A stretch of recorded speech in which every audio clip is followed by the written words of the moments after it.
পাৰ্টিটোলৈ আহি কিন্তু কিছু মজা লাগিলে দেই। মই আকৌ নাহোঁ বুলিহে ভাবিছিলোঁ। পিছে এতিয়া বহুত ভাগৰ লাগিছে। ইমান দূৰ বাইক চলাই ঘৰলৈ কেনেকৈ যাওঁ বাৰু? গাড়ীখনো লৈ নাহিলোঁ।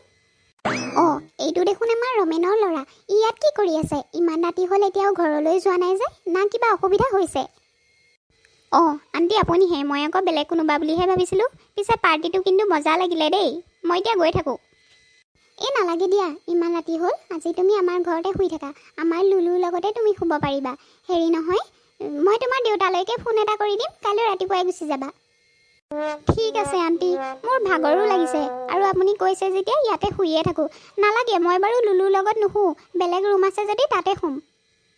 নহয় মানে, আমাৰ লুলুৱে লগ এটা পালে বহুত ভাল পায়। মই সেইকাৰণে তোমাক লুলুৰ লগতে শুবলৈ কৈছিলোঁ। আৰু তুমি বেয়া পাইছা যদি নালাগে বাৰু।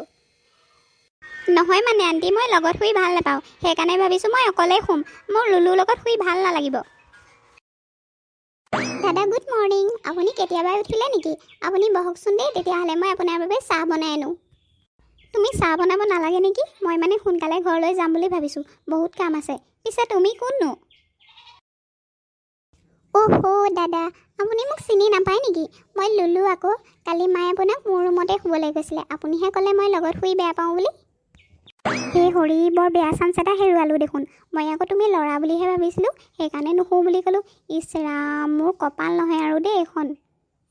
দাদা আপুনিনো মনত কি ভুৰভুৰাই আছে? পিছে আপোনাৰ নামটো কিনো? মই উল্লু। মানে মই য'তে ত'তে উল্লু বনি যাওঁ যে, সেইকাৰণে মোৰ নাম উল্লু।